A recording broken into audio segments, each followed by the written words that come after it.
Hello, all you beautiful humans. I miss you all terribly.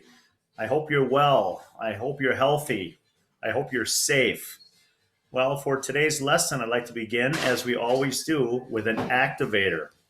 I'm just going to move my Chromebook around my house a little bit here, try to find something that I think will be a good activator.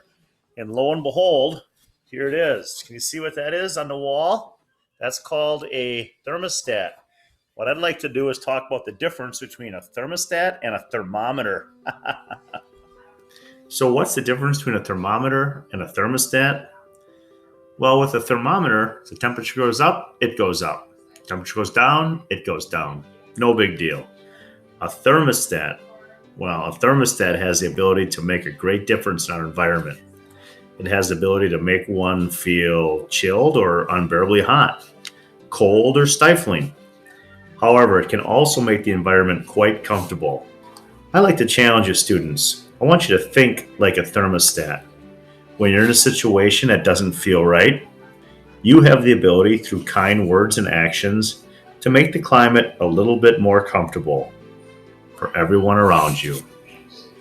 Well, students, before the interruption in our school year, we were talking about several different religions. And I remember John O'Neill, one of your classmates, and he shared the golden rule. You remember the golden rule.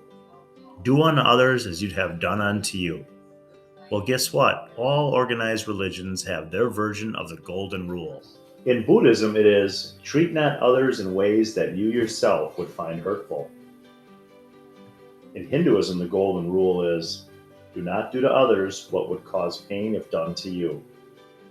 In Judaism, it is, what is hateful to you, do not do to your neighbor. In Christianity, it states, in everything, do to others as you would have done to you.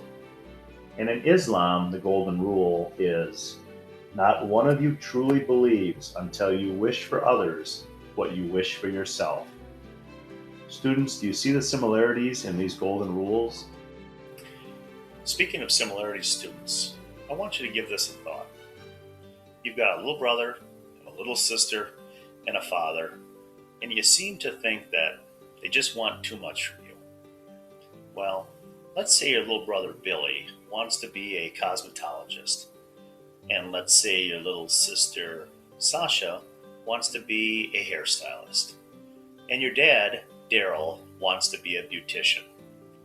Incidentally, I love saying that word, your.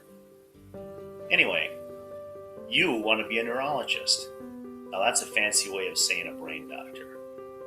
Instead of focusing on the differences, look what you have in common.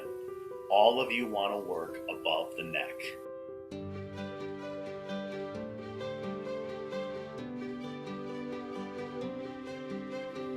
So how does this discussion of similarities relate to our unit on organized religions?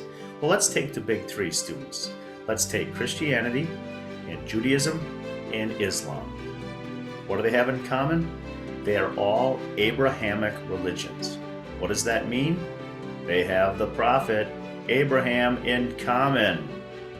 Now, this is actually a St. Joseph statue, but I'm quarantined and I have no budget, so this is going to have to do. He hears the audible voice of God that tells him to keep on walking until he reaches the promised land. He has several children. Two are very important. One of them is Isaac, and through the Isaac line, you have the monotheistic religion of Judaism and Christianity.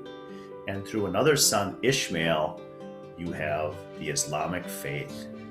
Just imagine if we focused on the prophet Abraham and the things these religions have in common, instead of the differences. They do not have to be antagonistic. Instead, they could all be like brothers or sisters. Again, focus on what you have in common. Students, throughout history, we've had lots of problems related to religion.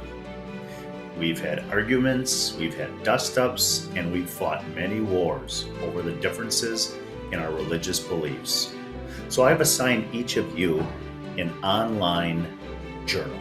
And what I'd like you to do in that online journal is answer these two questions. Instead of calling it homework, I'm going to call it fun work, because I think you're going to enjoy doing this. The first question I want you to answer is, why do you think it's important to focus on what we have in common instead of our differences? And secondly, how might the world be better off in terms of religion if we looked at what we have in common instead of what separates us?